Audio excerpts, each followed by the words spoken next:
नमस्कार विद्यार्थी मित्रांनो, आजच्या चालू घडामोडीच्या भागामध्ये तुम्हा सर्वांचं मनपूर्वक स्वागत. विद्यार्थी मित्रांनो, मी असिस्टंट प्रोफेसर रमेश घोरपडे.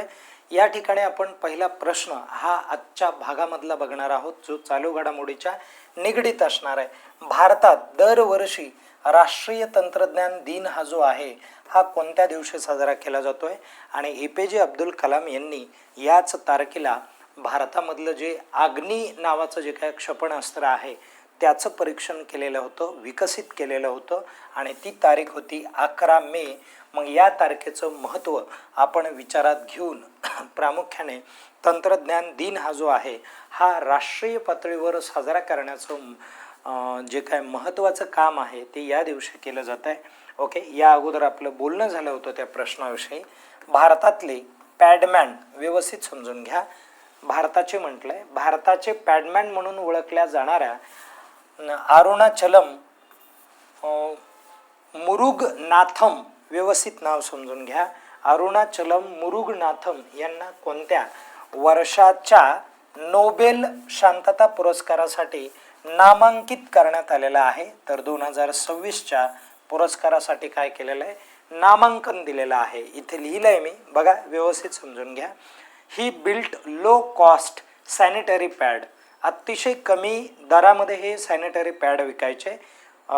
तर machines to improve menstrual hygiene in rural India, भारतातल्या ग्रामीण भागामध्ये प्रामुख्याने हे जे पॅड आहेत, सॅनिटरी पॅड जे आहेत, मेन्स्ट्रुअल सायकल जेव्हा महिलांना येते तेव्हा या पॅडची आवश्यकता बसते. ओके, म्हणून हे लक्षात राहू द्या. आणि पुढे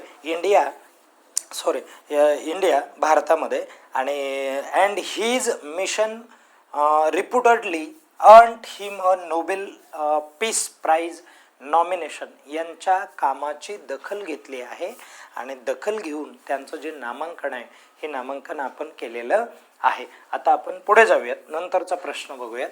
बघा, PMAYU 2.0 अंतर्गत घर बांधणी पूर्ण करण्यात कोणते राज्य देशामध्ये पहिल्या क्रमांकाचं राज्य ठरलेलं आहे? तर मित्रांनो, यामध्ये ओडिसा नावाचं जे काय राज्य आहे हे पहिल्या क्रमांकाचं राज्य या ठिकाणी ठरलेलं आहे. आता आपण पुढे जाऊयात, नंतरचा भाग बघा. 2026ला बाफ्टा नावाचा टेलिव्हिजन पुरस्कार जाहीर झाला. बघा, दरवर्षी होतो बाफ्टा नावाचा, UK मध्ये होतो, व्यवस्थित लक्षात घ्या. बाफ्टा टेलिव्हिजन पुरस्कार हा जो आहे हा सर्वोत्तम ड्रामा सिरीज पुरस्कार कुणाला देण्यात आला? या पुरस्कारामध्ये ओके, कोणत्या मालिकेला देण्यात आलेला आहे? ती मालिका कोणती आहे?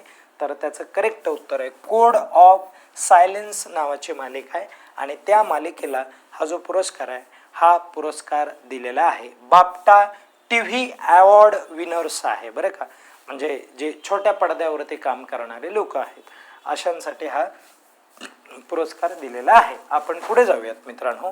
बघा काय म्हटलंय की ॲडोलेन्सस या मालिकेसाठी सर्वोत्तम मुख्य अभिनेत्याचा पुरस्कार जो आहे हा पुरस्कार कुणाला देण्यात आलेला आहे? तर याचं करेक्ट उत्तर आहे स्टीफन ग्रॅहम या अभिनेत्याला काय करण्यात आलेलं आहे? दिलेलं आहे, ज्याने लीड रोल या मालिकेमध्ये केलेला होता, मुख्य भूमिकेमध्ये होता, त्याला देण्यात आलेला आहे. त्याची इमेज इथे मी दिलेली. आणि आपण पुढे जाऊयात. 2026च्या बाफ्टा पुरस्कार सोहळ्यात सर्वोत्कृष्ट स्क्रिप्टेड कॉमेडीचा मान कोणत्या मालिकेला मिळाला आहे? स्क्रिप्टेड कॉमेडी आहे, हे लक्षात घ्या. ठरवून दिलेली कॉमेडी असते आणि यामध्ये मान जो आहे हा आमंडा लांड अशा प्रकारच्या मालिकेला मिळालेला आहे, ही लक्षात राहू द्या. या गोष्टी महत्त्वाच्या ठरतील परीक्षेच्या दृष्टीने. आता पुढे, भारतातील पहिले low emission zone. Low emission zone म्हणजे काय? झोन म्हणजे प्रदेश, असा प्रदेश, असं ठिकाण की ज्यामध्ये अशा गाड्यांवरती बंदी आणली जाणार आहे ज्या गाड्या प्रदूषण करतात, जुन्या गाड्या आहेत, धूर फेकणाऱ्या गाड्यात, अशा गाड्यांवरती प्रामुख्याने बंदी आणली गेली आहे अशी घोषणा केली. तर कुठलं शहर आहे ते? पुणे शहर आहे. कोणतं शहर आहे? पुणे शहर आहे. दिल्लीमध्ये तर अगोदर घोषणा होणं गरजेचं आहे. भारतातल्या न्यायालयीन पायाभूत सुविधा सुधारण्यासाठी सर्वोच्च न्यायालयाने स्थापन केलेल्या समितीचे अध्यक्षस्थान कोण भूषवणार आहे? लक्षात ठेवा, याचा अर्थ या प्रश्नाचा असा आहे, न्यायालयीन व्यवस्थेमध्ये आधुनिक सुविधा दिल्या जाव्यात, वेगवेगळ्या प्रकारचे डिजिटल प्लॅटफॉर्म त्यांना मिळाले पाहिजे आणि त्याचबरोबर सुविधा चांगल्या असल्यामुळे कुणालाही माहिती घेण्यासाठी त्रास होणार नाही याची काळजी घेतली जाईल न्यायालयीन व्यवस्थेमध्ये.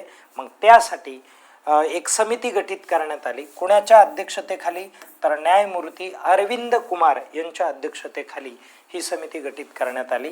त्यानंतर केंद्रीय शिक्षण मंत्री धर्मेंद्र प्रधान, व्यवस्थित लक्षात राहू द्या, यांनी उद्घाटन केलेल्या भीममंडली इको हेरिटेज साईट कोणत्या राज्याशी संबंधित आहे किंवा कोणत्या राज्यामध्ये आहे? तर ती प्रामुख्याने ओडिसा या राज्यामध्ये आपल्याला बघायला मिळते. ही त्याची इमेज आहे, इथे लक्षात राहू द्या. आणि एक शेवटचा प्रश्न, ULPGM आणि AGNIKAA ज्याला आपण आग्निका म्हणूयात, FTOL-1 कामिकाझो ड्रोनची खरेदी भारतीय सैनिकांनी कोणत्या कंपनीकडून केलेली आहे? तर ती अदानीच्या कंपनीकडून केलेली. अदानी डिफेन्स अँड एरोस्पेस अशा प्रकारे अदानीची कंपनी आहे आणि या कंपनीच्या माध्यमातून प्रामुख्याने काय केलेले आहे? खरेदी केलेली आहे. असा हा प्रकार इथे आपल्याला बघायला मिळतोय. असे प्रश्न महत्त्वाचे असतात, त्यासाठी आपल्या चॅनलला सबस्क्राईब करा, लाईक करा, बेल आयकनला क्लिक करा आणि जास्तीत जास्त ही लेक्चर आहेत ते इतरांपर्यंत पोहोचविण्याचा प्रयत्न करा. थँक्यू, धन्यवाद.